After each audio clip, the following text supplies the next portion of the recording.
Hi, everyone. Welcome to the Life Made Easier podcast. Here you're going to find ancient wisdom with a modern approach. I'm Dr. Tiffany Hunter, an energy healer in the United States. In each episode, we share useful information about the world of energy healing. We want to help develop your energy intelligence so that you can make your life easier in more simple and practical ways. This episode, we're going to be talking about trauma. So just a little bit of a trigger warning. For some people, if you've experienced trauma in your life, you might want to consider whether or not you'd like to continue listening, or if you'd like to do it with a friend to give you some support or seek some support afterwards. Also, consider doing it on a good day rather than one that you're finding more difficult than others. And if you do need any help, we're going to put some links in the notes so that you can find some support there. Hi everybody, I'm Dr. Karen James, a psychologist and energy healer in the UK. And as Tiffany said, in today's episode, we're going to be talking a bit about trauma.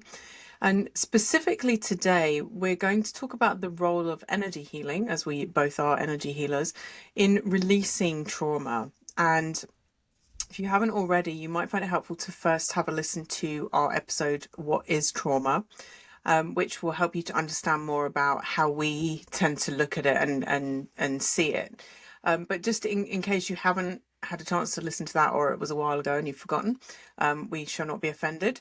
In the in the last episode, in that particular episode, we mentioned that with trauma, it's something which we would consider is not essential to talk through every detail of what's happened to you, but that it may be important to feel the feelings, and that there are likely to be some things you will want to talk about, and so there can be a lot of different things which have contributed, which you might describe as trauma, which we would describe as trauma, and they can be very big kind of things that perhaps most people would agree would be a traumatic thing to happen to you, but also a lot of smaller stuff which over time can have quite a cumulative effect. And we wanted to expand on that kind of part of it a bit more, and how as energy healers we might approach this. And from my own experience, I started life as training as a clinical psychologist, or my working life, not my very start of my life, because I was a baby. And then I got more interested in energy work, and one of those things which I think as humans we often tend to do, that it's like the pendulum was quite over one way and then swung quite away the other way, and now I work somewhere more in the middle, and have really, over the years that I've been doing this kind of work, and have kind of found different ways to incorporate all my skills and to really look at how energy healing and psychotherapy or counseling or psychological therapies can kind of dovetail. Before I talk a bit more about that, I wanted to share with you a way that I often explain to people who I see in my consulting room about how trauma can kind of stay with us, if you like. And one way that I find it helpful to think about it is that if you had some huge boulders, and a massive, great big boulder would represent a big, scary trauma.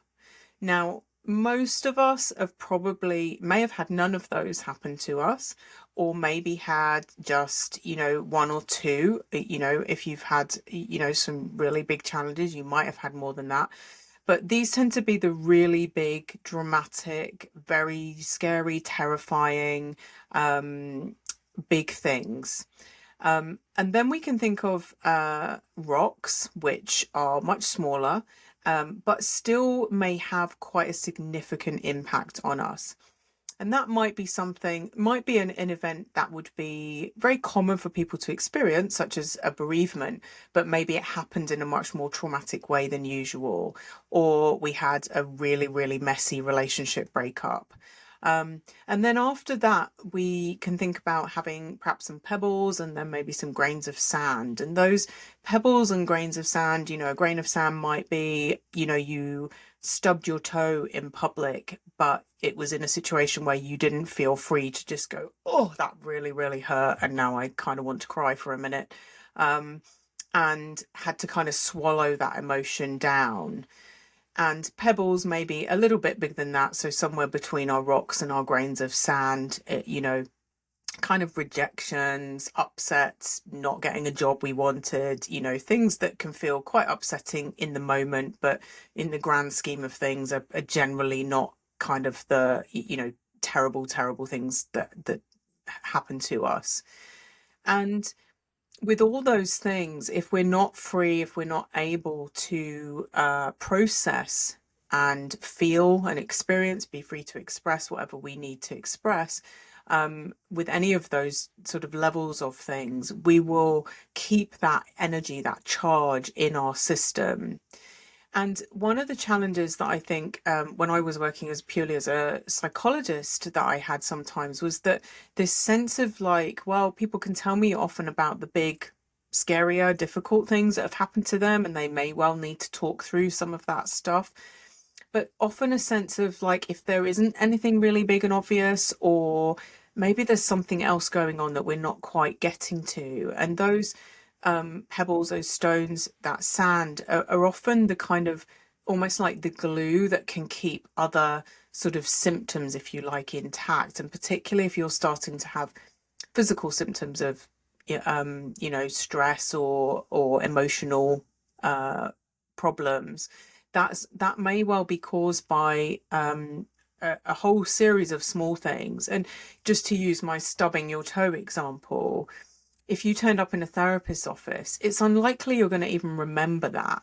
Like you're not, it's not going to be something on your list of, oh, I must remember to talk about that time I stubbed my toe and I was too embarrassed to kind of, cry because I was with my new boss or whatever. So that kind of stuff, I think, energy healing is particularly well equipped to help us deal with, because we don't have to remember. And but conversely, with the bigger stuff, if we haven't processed that mentally, as well as kind of releasing the energy, it's likely to continue to cause us problems. So that's where we get this kind of, there will be things that you absolutely don't need to talk about, but need to find a way to release. There will be other things that you also need to find a way to release, but may be able to do that more through talking, and may need to have someone listen to your story about that. Yeah, I like that. And if people are interested to understand how an experience becomes a boulder or a grain of sand in the body, it's the energetic part of the experience, right? All experiences are made up of the mind, which is processing the event, the narrative, but also the energy of it. And the energy is the part that has the intensity. And things that are very high intensity, either because the event is so significant or because it's a chronic situation that never really relaxes, those things can't be released from the body the way that energy, emotional energy usually is, right? Usually, especially you see that with toddlers, right? They get upset about something, blah, blah, blah, blah, blah, and then it's released, right? So for whatever reason, the energy can't dissipate and it needs to be stored and then protected in the body. And that's where you get the blocks that Karen's talking about when she says pebbles or boulders or whatnot. It's now stored as a block in the body, or and it's going to start causing problems. And we'll talk more about that in a second. But it can be helpful. Again, I like what you were teasing out there, Karen, between talking therapy and energy healing, because they both have their place. And talking therapy, which is really generally focused on creating insight, does sometimes include trying to get to the energy release of something. So there are certainly somatic talking therapies where the effort of the conversation is in releasing the energy that is stored in the body. But even in those situations, and most of them aren't, most of them are just around insight. But even in the insight-only therapies, the idea is that insight that reframes something either cognitively or more psychodynamically releases something in the body that can be free. Or even some people are more purist and think just releasing the mind can release the situation. So however that protocol looks like, it's always very much a top-down approach, right? You're approaching the situation from the mind downward. Energy healing is the opposite. It's a bottom-up approach, and it's going straight to the energy in the body. And as Karen says, the beauty of that is that you don't have to talk about it. People showing up for this kind of therapy will sometimes say, I have talked about it to death. There is really nothing else I want to say Yeah, about this. please I have don't a make me full talk about it understanding of again. this. Yeah, please do not ask me to go through it again. And that's one of the beauties of having a bottom up approach. And as Karen pointed out, sometimes people don't even know what the problem is. I think we've both had many experiences where we know that there's boulder, sand, or we explained it in the previous episode about what is trauma, pearls that are stored there. Um, they don't even know it's there. They just know that they see symptoms. But we can feel it when we put hands on the body. And there's often an overlap between those two top down and bottom up approaches. I think many times, I think both of us receive referrals from, for myself. I mean, Karen's a clinical psychologist. I'm not. So I'm working with colleagues and working with people in tandem often. Or, as I said, people who have felt that there's nothing more for them to get out of talking therapy. But it's a good thing it often comes together because for many people, getting it out of the body can be hard to do if they can't wrap their mind around it. And so all of those scenarios are true or possible for people. Yeah, and I think I like the way you describe that because I think many people listening will probably have had moments, and you might not even remember now what it was to do with, but where maybe you were talking about something and you suddenly had a kind of a moment of insight that had never occurred to you before, like you maybe hadn't thought about something you'd experienced in that way. And maybe you have this real rush of sometimes tears or some kind of emotion comes, and then afterwards it's kind of like you really feel changed in the way you think about Mm-hmm. it, or maybe you just more or less stop thinking about it, like you haven't completely forgotten about it, but it's like it's no longer present in the way that it was anymore.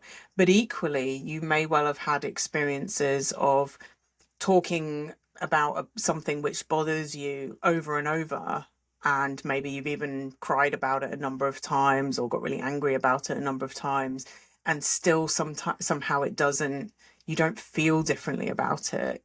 And sometimes that is because it's kind of got stuck in our mental identity, if you like. But that can often happen because we're not able to really connect with that energy blockage, that deep emotion of the energy of that emotion, if you like, that's stored deep in our bodies, and found a way to both understand it with our minds and feel it enough and express it and release it and feel differently about it, and be in that sense kind of freed up from it, or from the power it kind of has over us, or the charge of it that affects us. Mm-hmm. I think, I think anybody over the age of, I don't know, 10 is going to have stored boulders, right? Is going to have this experience where not there's no more clear and free. And as we know, as my hips know, the body is made to carry things and hold things and does it, but it doesn't do it happily.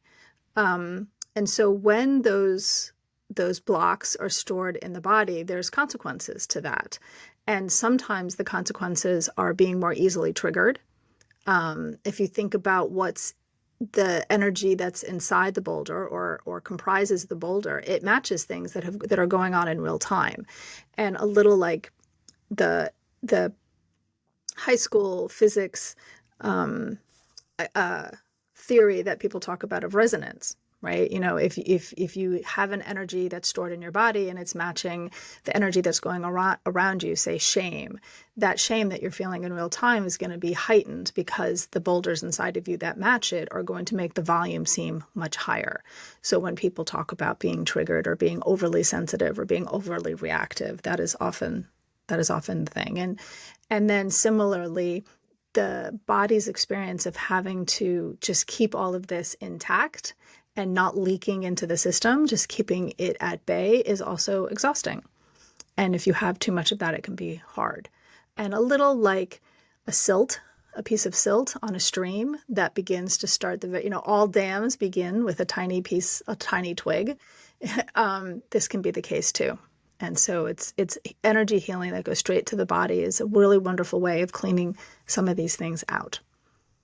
Yeah, and as we've been talking about, cleaning them out in a way that you don't need to be able to like list them.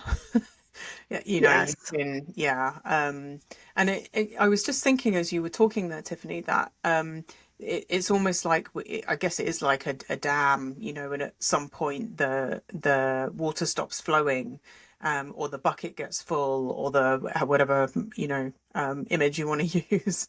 Um, We are full of them. yeah, and often related to water when it comes to emotions. Yeah. Um, and it's like there's a kind of critical mass somehow that these things reach, and then people go, okay, I've been putting this off. Or it's just this is now I can't hold this at bay anymore. And I've Hmm. also, I don't know about you, Tiffany, but I've also noticed that people often seek help at times of transition in their lives. Um, Mm. you know, ones that very immediately come to mind are retirement, um, and another is when, which may or may not coincide around retirement age, but when children leave home, uh, Hmm. when a relationship breaks down, when there's kind of like a big time of transition in someone's life, that it's almost like that's a point at which as humans we may then kind of really start to look at certain ages somehow, um, Yeah. like it's a kind of uh in fact, I actually had a lady say to me this week who she said she didn't want to spend the next decade of her life. She's just reached a zero birthday, and zero birthdays, I think, you know, a birthday that ends in an age that ends in zero often is one of those times of transition where people are kind of like I looking back on the last decade and looking forward to the next decade and really wanting something different. So, and in that sense, I've been carrying stuff around with me that I haven't known what to do with or been able to attend to, and now is, you know, I need to do something about it. That makes sense. I think another way of saying times of transition would be times of stress. Hmm. You know, Yeah, absolutely. when the stress on the system is increases, it's often the last straw for the person who can't maintain equilibrium anymore. All of their resources are going into keeping this at bay and keeping it together.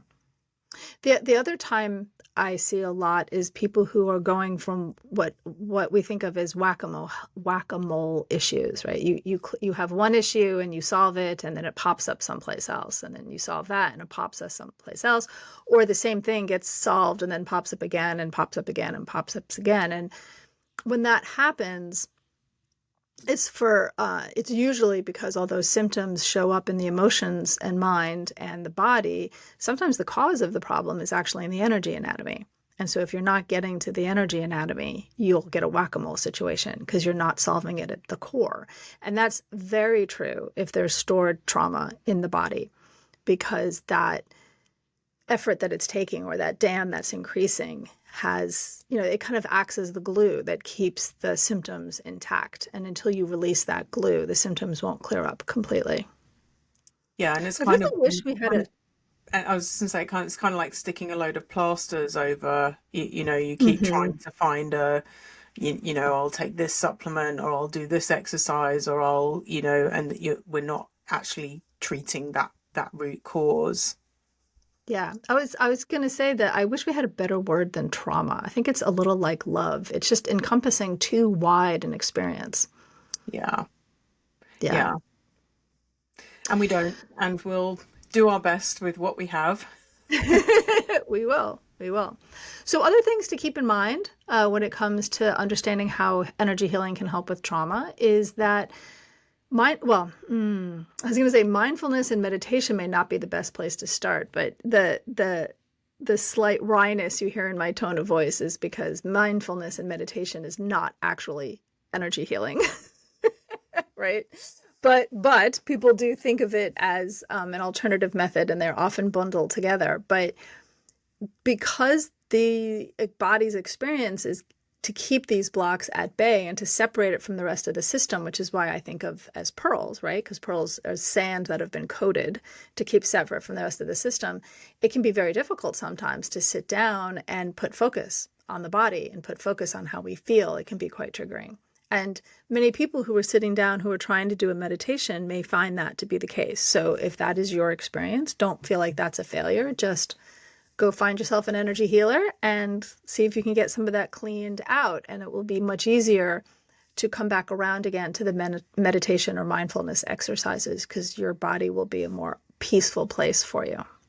You make me think with that as well that because that can show up in different ways. I mean, certainly, you might be trying to meditate, and every time you do, you feel intense emotion in a way that feels overwhelming and unmanageable. But equally, it might show up in a way of like more like body discomfort. Like I Mm, cannot sit still, or I cannot stop my mind from being really loud and kind of disruptive. And a certain amount of observing our thoughts and letting them pass us by, and all of that stuff is normal, a part of meditation practice. And some of the goal with it is to not get caught up in the thoughts and just let them pass. But if they feel really kind of troublesome and intrusive, like I can't stop thinking about that I can never get to a point where my mind quietens a bit or can stay hmm focused for more than a split second, and or I just can't sit still, like my body feels really uncomfortable if I hmm try to sit still. That can be an indication that and I think people can get very judgmental about themselves. Then it's like, oh, I'm rubbish at meditation, or I'm not trying hard enough, or all of that kind of stuff. And it's just, if if you have trauma in your system, as Tiffany says, it can be, you may need to attend to that before you can really get into something like meditation or mindfulness practices. hmm Yeah, and similarly with coping mechanisms. I like what you say about don't think that you're rubbish, right? Don't start judging yourself for coping mechanisms that may not be the healthiest or that you're trying to stop and you can't, like overeating or drinking or smoking.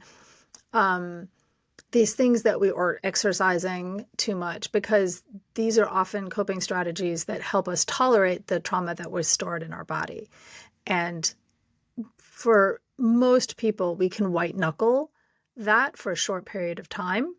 And then eventually it will rear its head, because it is a coping mechanism. And as unhealthy as it might be, it is succeeding to cope with the trauma that's in the body. It might be causing all kinds of other problems, but it is doing its job in that strictest sense. And so give yourself some time to, instead of white knuckling it, you got to trade up, right? You got to swap it out for a better version coping mechanism. And in order to do that, you might need some help with releasing the trauma from the body, and also somebody to support you to swap it out for a better coping mechanism, one that doesn't have the negative consequences that this does. But that's particularly if there's trauma underneath there, that is not something that's going to happen fast or without some support. And that's not a failure. That's just how it works for people. Yeah, and in my experience as well, the judgment that we can then apply to ourselves because ended up going and doing dot dot dot whatever the coping mechanism has been for you, that is something which you might really, really desperately want to change. You might, really want to give up drinking alcohol or not be so dependent on it, or, whichever, whatever thing has been your way of coping. And often people get stuck in this very sort of negative cycle of, I decide I'm not going to do the thing, and then I kind of do okay for a little bit, and then the trauma gets triggered. Here I am doing the thing again, and the focus is on the thing you're doing rather than what prompted you to feel the need to do it. And then the more we get kind of self-recriminatory, the more we like hold that trauma in place, because and then our nervous system gets used to that. And it really does take some time, I think, to allow our nervous system to have different experiences when all the Yeah. experiences have been, for some people it might have been a whole childhood, or significant chunks of their lifetime where there have been kind of negative responses to their emotional experience, that can, I think it's really important that we say that, as Tiffany said, take some time to kind of undo and work through and find better strategies. And I think the other thing to add about that is about it's kind of become a bit of a buzzword: emotional regulation. Can we self-regulate? Can children self-regulate? And what we're really talking about there is, can we tolerate emotions when they come, and can we do we get completely consumed by them, or can we find our way back relatively quickly to a state that's more balanced and calm, and where our kind of, certainly if we're talking about adults, our adult self hasn't just dived out the window and left a toddler in charge, kind of thing, or a cross teenager or whatever. If we can gradually begin to tolerate emotions coming, that can really help, to be able to sit with that. And again, that's something that probably you're going to need some help with, particularly if you have some of the bigger trauma, to help you find ways to cope with tolerating that emotion, so that you can kind of stay with it long enough to allow it time to pass through, which, I mean, actually doesn't really take very long, like a minute or two usually, if you can stay connected to the pure emotion. But the tricky part is staying connected to it long enough to allow it to build up that wave, to crest and then release, Mhm. and really kind of stay with that to allow that to happen. And most of us, grow up so frightened of our emotions, or certainly of certain emotions, that we shut that kind of process down really quickly, so we're not free to allow it to just move through us. Mhm. And the good healing techniques that exist to release these emotional traumas that are stored in the body, they will create a situation that that crest of a wave can come up and be released fairly quickly, and also neutrally, so that the intensity of the emotion and the depth of the energy and the depth, whether or not it's a sand or a boulder, doesn't change the neutrality of the experience. So the person isn't being re-traumatized while they go through it. It's kind of happening at arm's length. There's enough connection to the feeling that the person can feel what's happening, and they can move from step to release it themselves, but there's not a re-traumatizing of the whole event. There's not a revisiting of it, and it's never going to be overwhelming. Karen and I both had the same teacher, a wonderful British healer named Jim Honey, who developed all of the techniques that we're really using for this, or have as the foundation for what we're using with these. And that was something that he came to time and time over again. So for anybody that's seeking out healing techniques, keep that in mind. It should be a neutral, it often feels like work, because it's hard to have to let these things happen in the body, and you're definitely working, but it should feel like good work, and it shouldn't feel intense. It should feel like a relief. So keep that in mind when you're looking out for it. Yeah, and perhaps just listening to you talk there, one thing to add is that this sort of learning that that's how emotions kind of move through our bodies, can be really helpful to stop us kind of creating, or minimize us creating, further backlog. But also to be, again, I feel like we can never say this enough, to be really gentle with yourself, because even if you feel like you've really got good at kind of allowing yourself to have emotions and to let them move through, and that's a kind of really good positive self-help tool, if you like, you may still have an experience that's so difficult, so overwhelming, so painful, that you just can't allow that to happen, perfectly as you go through it. If you have something that happens to you that's very scary or very shocking, you will need some time afterwards to, it's Mm-hmm. unlikely you will be able to process that neatly as you go through it. In an ideal world, yes, we might do that, but there's a reality that things will happen to us from time to time, hopefully not too often, where we won't be able to process it all as we go along, and we might need a bit, some further help.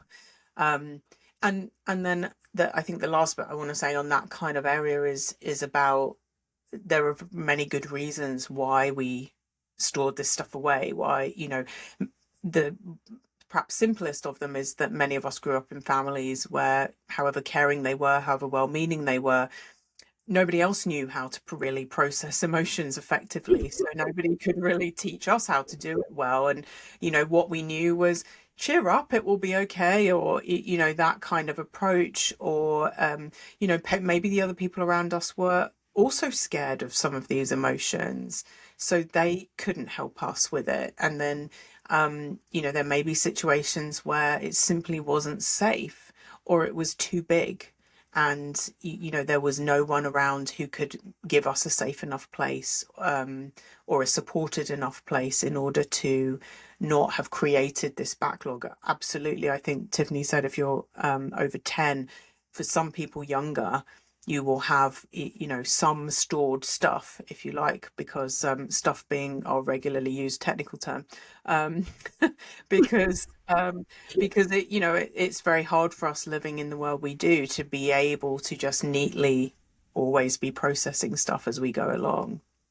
Yeah, I think understanding that you might need to process it mentally, there might be some benefit for some talking therapy. Some of the top-down approach is helpful. I've also had more than one person come to the end of the process and feel like their identity and how they see themselves is so different that they need some support figuring out almost who they are without this stuff. The best example I have of that is a young woman who told me the story of how she went into her wardrobe, went into her closet, saw all her clothes and realized she didn't want to wear any of it. Like none of it represented who she was anymore. And she was kind of excited and kind of freaked out at the same time. And needed to spend some time talking to her therapist about what that means and who she wanted to be and how she wanted to represent herself in the world without the baggage of the past following her around. Yeah, Yeah. but I think what we do know is that that can be a bit disorientating sometimes, can't it? Mm-hmm. But people, in case you're listening and you haven't ever had the experience of releasing trauma in a more energetic way, I mean, it may be that you have to a degree because, as we were saying before, sometimes talking about stuff can help us to do that. But I guess the difference is it tends to be a little bit more hit and miss as to whether it can get to that stored energy. But people will often, it's hard to describe without actually going through a process like that. And might be a little bit like, I'm going to describe how you learn to ride a bike, but you kind of need to do it and see how that feels for your body. Mm-hmm. Mm-hmm. Um, but people often talk about feeling lighter, feeling a sense of something lifted or releasing. People will often feel tired, as Tiffany said. It can still feel like work, um, but a sense of relief, a sense of leaving something behind. And there can be a period of settling in. I love the wardrobe example where people are a bit like, I don't know how to respond in this situation. Yes. I kind of Yeah. like Like that I sort of don't. like Yeah. delay, like I don't know what I feel about this or if I care about this or um Mm-hmm. which can be wonderfully freeing and a little disorienting to start with. Yeah. And fun to watch. Fun to watch Yes. somebody's freedom open like that. Yeah. So hopefully today's episode has gone some way to help you understand a little bit more about how energy healing might support you with releasing trauma. And probably one of the most important things I think we really want you to take away from this is that it is very, very likely that you will need some kind of professional help if you have trauma stuff that you want to work on. And one reason for that is not dissimilar to how we can't pick ourselves up off the floor. We need to get some leverage under there. You can pick up one foot, you can pick up another foot, but you can't make your whole body stay up off the floor for more than a few seconds. And so, it's okay to need some help with that. And we would really encourage you to be gentle with yourself in that process. Remember that you will have likely accumulated some of the impact of that trauma because you didn't have good support earlier. And that it also may not be a nice, smooth, linear progression. And that you may well need to combine some top-down talking therapy with kind of more bottom-up energy or body-based therapy. And try not to be too cross with yourself if you've tried one and it didn't help. It may be that you'll come to realize what you did in that piece of work was helpful and was beneficial, but that, maybe there's something else you need now. Yeah, and let us know if you've tried this. We're curious if particularly people who have done both together, what your experience has been, and if you feel like it matters which one, if you do talking therapy first or energy healing first, or how you think that all goes together. Let us know what you think, and thank you again for listening. Thanks for joining us, and we hope to see you again next time. Hi, I'm Carol Smith, the producer of the Life Made Easier podcast. We hope today's episode gave you some meaningful tools and takeaways to help make your life feel a little lighter. You've reached the end of this episode, but not the end of the ways that you can support us. Please subscribe to us on your favorite podcast app, follow us on social media, and check out our Patreon for extra content and ways you can go deeper with us. There's also a whole library of episodes waiting for you to help increase your energy intelligence. Take care, and we'll see you on the next Life Made Easier.